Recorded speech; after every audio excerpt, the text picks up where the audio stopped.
Almighty God, grant us, we ask, to speak, to hear, and to learn, so that our fears may be banished, our minds may become enlightened, our faith be increased, our steps directed towards you. One of the interesting things is in church life or congregation life, things accrue over a period of time. Right now, we are in the season of Advent, and I'll get to explain that in a minute. But, what? Chocolate calendars. Chocolate calendars. We're in the season of Advent. Advent, by the way, did not start out in Christianity, most people are surprised to know, not till late. In fact, the birthday of Jesus wasn't celebrated till late either, because nobody knew when Jesus was born. Those of you who have ever studied early church history will know that nobody agrees when he was born. It was between 8 and 2 BCE. Therefore, nobody knows when he died. It was somewhere between 28 and 32. By the way, most people are not aware of this either. Nobody was sure how he was born. Mark has no birth narrative. Paul never mentions anything except that he was born of a woman from the seed of David, not from a Holy Spirit. He was born naturally. The only two birth stories in the whole New Testament are Matthew and Luke, and they are radically different. I remember when I was teaching New Testament class, I had students pick up Matthew's story, and they put Luke's story beside it, and they say, these are not the same stories. I said, precisely. The problem is in Christianity, most people know Christianity from what they've been told, but they never read the texts. And when they read the texts, they're in for a huge surprise. So, for instance, Mark has Jesus already born, Matthew is already living in Bethlehem, already living there, and Jesus is born in a house. Yeah, and nobody goes, really? I said, read the text. Nobody ever actually read Matthew's text. All they remember is wise men from the east, who somehow get mistakenly called kings, and there are three of them with names. Wise men from the east, living in Bethlehem in a house. Everybody thinks of Luke, where somehow there was a census, which, by the way, never existed, so they had to leave Nazareth, go to Bethlehem, and he's born in a stable. You put the two stories together, they're radically different, totally different places. Nobody knows the time because Jesus was poor. There were no birth certificates for the poor. There were no death certificates for the poor either. So we come to Advent. So about 200 or 300 years into Christianity, they decided to do two things. Actually, this is very, very smart. They killed two birds with one stone. They got the winter solstice, and their biggest competitor for males. If you are manly men, you joined the cult of Mithra. Mithra was the great, powerful god, the bull. Alexander the Great brings him back from Persia, becomes the god of the Roman army. If you are manly men, you joined the cult of Mithra. If you were like me, 5'9" and 150 pounds, guess what, folks? You weren't even close.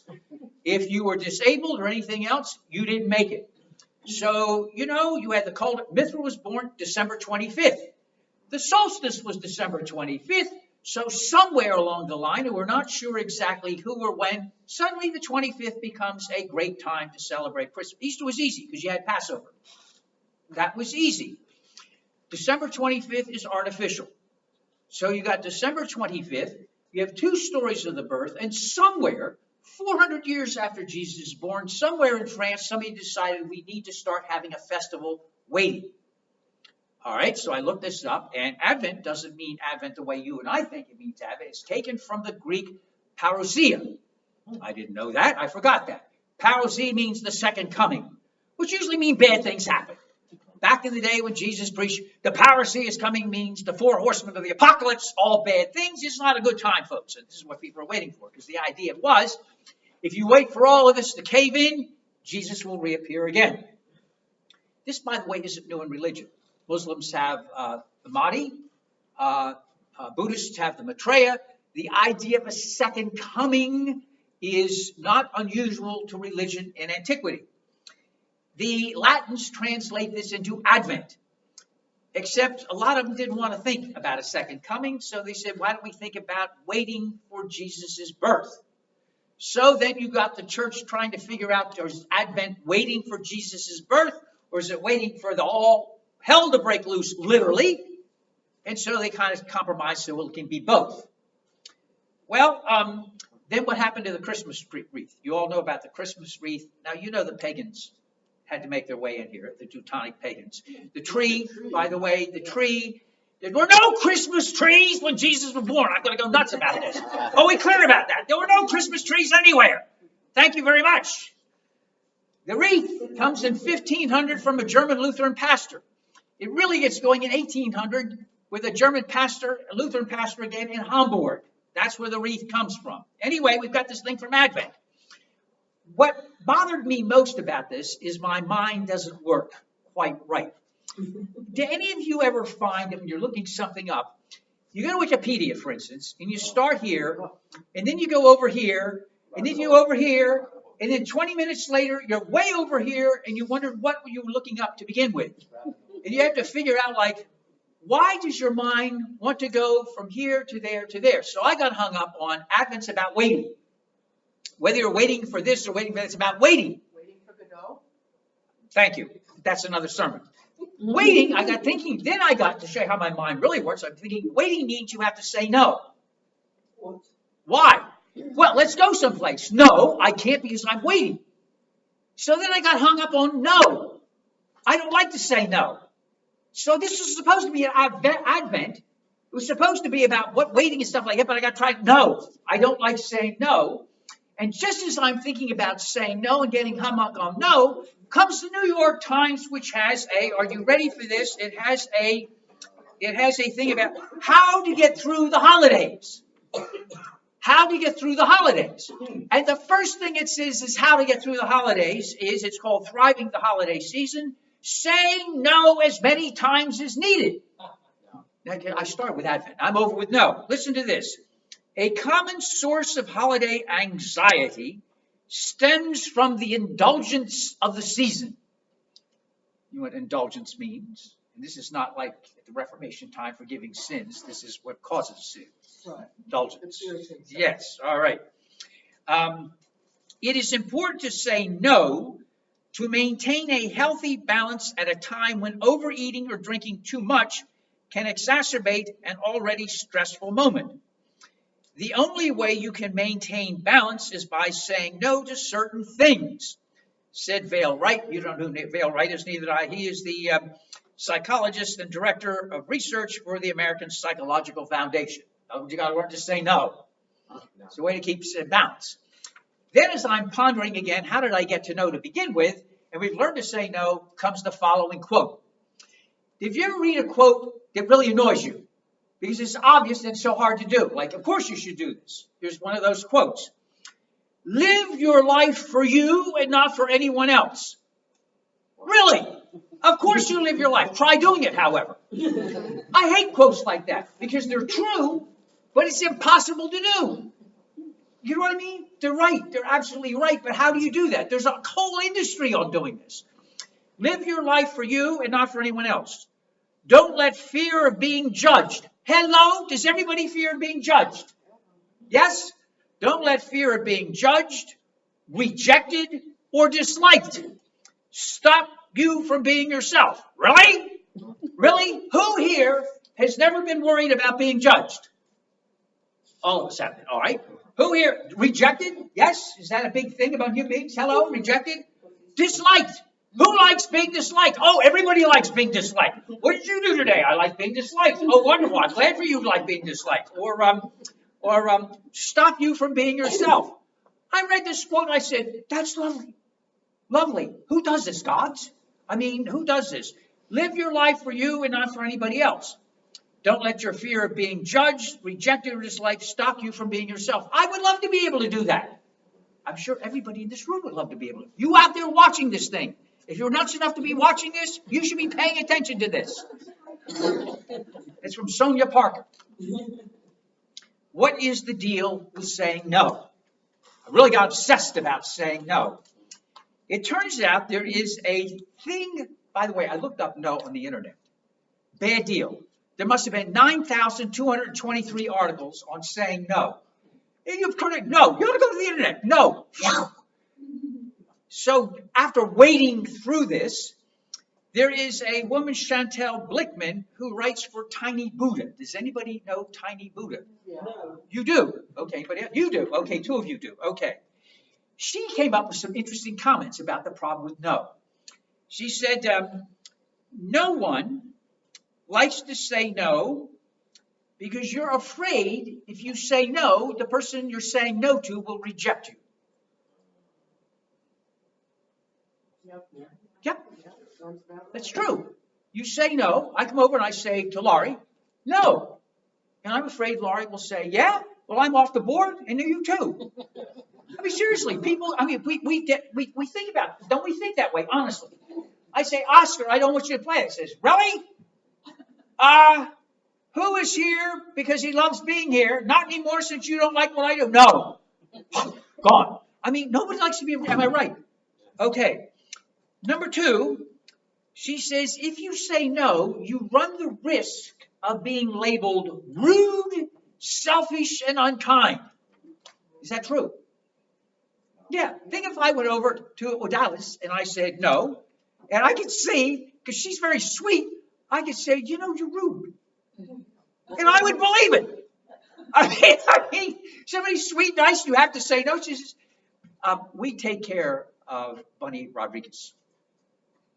If I said no, but I actually said, you're rude. You're also being very selfish.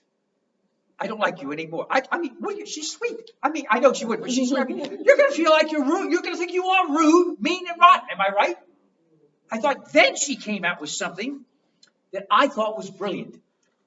Think of when we were growing up. I know for some of you, that is only a couple of years ago. For some of the rest of us, it's a stretch. Think if you were growing up. I thought this was brilliant. Children were taught not to say no. Think about that. We were taught not to say no to our parents. You don't say no to your parents. Remember when the terrible twos? I remember when I was two. No, I don't. All right. You see terrible twos and all the other kids, right? No, no, no, no, no, no. And what's the thing you're told? Don't you say no. Remember that? You go through the terrible twos. The first thing you said, don't say no. All right. So we're told not to say no to our parents. We're told not to say no to grandparents. Yes? Right? You don't say no to your teacher. By the way, you know, I told you this before. I tell this to my students. Maybe I should. You know, I got thrown out of high school twice. Twice. For saying no. Yes, I didn't like the way something was taught, and I wanted to know why we had to do something. Well, I'll tell you what we do. I'll do it at a side here. We were doing my junior year in this American history class, and we were supposed to memorize all the major battles of the Revolutionary War, the two opposing generals, the place they were fought, the date they were fought, who won, and I raised my hand, and I said, why? And she said, you don't like doing this? And I said, no, I don't, and I'm not going to do it. She said, well, what would you do? I said, I would ask us to pick what battle we thought was the most important, wrote a paper, justify what we thought was important. So she said, you're not going to do this. I said, no. She said, go to the principal's office. You're disruptive. I still think I was right. Anyway, I said, no, don't get you in trouble. No one said no, get you in trouble. All right? And you don't say no to the ministers. Yes, you do too. Everybody says no to ministers. I put that down just as a joke. All right, the reality is we're taught, she was right. When you're a little kid, you're taught saying no is bad. The implication is you're rude, you're selfish, you're nasty. Then we're worried about being rejected. It's hard to say no. Some facts are hard and cold that saying no for the right reasons is absolutely essential. So let me go on record. I think they're right. Saying no is absolutely essential for the right reasons. And I have a few reasons that are right and good. Number one, your health comes first. Let me be very clear about that. It's your body, it's your health, it's your mind, it's your sanity. It comes first. And if it's being selfish, let me remind everybody of a biblical quote. Love your neighbor as yourself. If you don't love yourself, you can't very well love your neighbor. And loving yourself means taking very good care of your body, mind, and soul. And sometimes that means you have to say no because you can't do everything for everybody else because you got to repair yourself. And that's just plain mental health. It's being smart and good. And if somebody else is offended, that's too bad. because you're the one who has to live your life. You're the one who has to wake up in the morning. You're the one who has to take care of yourself. And that's not being selfish. It's taking care of who and what you are. Number two, it's your stress. We are overstressed in this country. Everything I read about, we work too much. You go to Europe, they work 4 days a week, and their productivity is excellent. They have days off all over the place. We work, and you find the satisfaction that people get from work today is very, very little. A lot of work and not much satisfaction. Anxiety. This is a time of the year that brings out anxiety. And I'm not going to delve into politics, but every study shows that if you have a bad national government where everybody is divided, it affects your life in ways that sometimes you don't realize. Now, all the studies are showing that. When a country is undivided or things are working well, you feel better. You pick it up by osmosis. When things are tense and divided, it affects you in ways sometimes you don't realize. Your money. You have to say no sometimes. Let me remind everybody, I know this sounds very quaint, the story, I don't believe it's a good, by the way, let me bore you again. Stories in the Bible, if you really study it, were never meant to be taken literally. They're meant to be taken to make a point. Most of the stories we read were meant to be scripts. They were meant to be acted out. So the idea, for instance, of bringing gifts to Jesus was to make a story about how this author felt he should have been honored because of what and who he was. Nobody else, by the way, anywhere in the New Testament knows anything about three men showing up with gifts. You need to know that. So it's a story to make a point. Another point, though, that everybody forgets, there were only three. We go nuts. Who has money to go buy everything at Macy's and every place? Most people don't have that kind of money. So what did you do? You ever see these kids? I remember that thing in Harry Potter when Dudley, right? That's Harry's cousin, right? Dudley? Remember? He gets all these gifts. It's not enough. Last year I had 30. I want 31. And the kid gets so addicted to having mountains of gifts. And that was the good satire of what we become. Gifts, gifts, gifts, money, money, money, go, go, go, go. You know, sometimes you have to say no. You have a budget. You have limited sources of income. And you have to be honest about that. You have to say, I'm sorry, I can't do that. That's just the way it is. Because you're the one who has to deal with your bank balance in the new year. Not everybody else who is bothering you about, I want this, I want this, I want this. Am I right? Because you're the one who has to look at the bank balance January 1st. You have to say no sometimes. And finally, your faith. Let me say a few words about religious bullies. This is a great time of the year for religious bullies. Do y'all believe in Jesus? I get that all the time. And I said, really? Which Jesus are you talking about? Most people, my class is dumbfounded when I go through this. We're now finishing up the Christianity section, my classes. And I said, there are at least 3 Jesuses in the New Testament. And they go, really? I said, yes. I said, in Mark's gospel, Jesus is 30 years old when he starts his ministry and is human. Completely and totally human. He has a religious experience when he's baptized by John in the River Jordan, but he's a human. There's no virgin birth. Paul knows no virgin birth.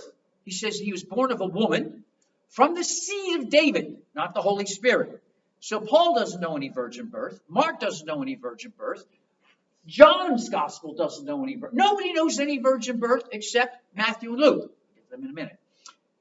John's community believes Jesus is God. And the Word became flesh and dwelt among us.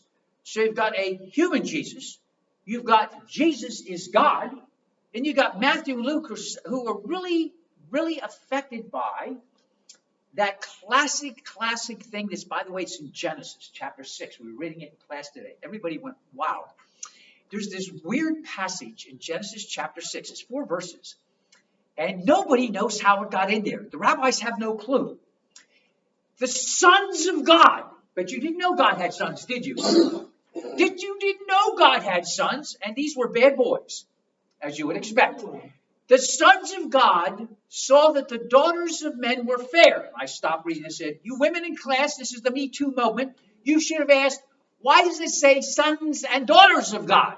Why is he just picking on daughters? I said, that should be a big clue because this is not going to end well. It was written by men. Perhaps, but probably. The sons of God saw the daughters of fair, and they picked and chose who they wanted for wives. Oh, you. And then it says God got mad. But he didn't get mad at his sons. He got mad at human beings and said, that's it. I've had it with you. You'll only live 120 years. Then they had offspring. He's not mad at his sons. He had offspring when the sons of God went into the women of men, the daughters of men, and they produced heroes of old, warriors of renown. So the idea of divine beings and women, human being having offspring, is nothing new. Back in Genesis. So by the time of Jesus, who is the most famous of these types of people? Anybody remember? Hercules. Yes. Yes. So what you do is you get, again, human Jesus, divine Jesus, but then you get Matthew and Luke who said, no, we're going to go with a human mother. We have Mary. We have a real Jesus, but we're going to argue that God was. So you got three Jesuses. And why should you be surprised when you've got all these people from different communities scattered throughout the world trying to translate the Jesus story into their language and their culture? You've got Jesus in Alexandria, Jesus in Libya, Jesus in Thessalonica, Greece, Jesus in Italy, Jesus in Eastern Syria, Jesus in the three countries we call now Turkey, all with different languages, different processes of looking at the world. Of course you're going to get many Jesuses. Someone says to me, do y'all love Jesus? Do you know Jesus? And I say, yeah, but which one? And I mean that. I mean that. It's a time to say no to bullies. Everybody has their own path. Siddhartha was right. You have to follow your own path. And how you do your path at this time, in this season, so it can make sense to you, so you can find some spirituality in your own way. You can find some enlightenment. You can find some oomph, some regeneration. Then you say no to others who bully you. And you're perfectly right. No can be healthy and good. And I got that way from looking up the end of the world. Go figure. Amen. Amen.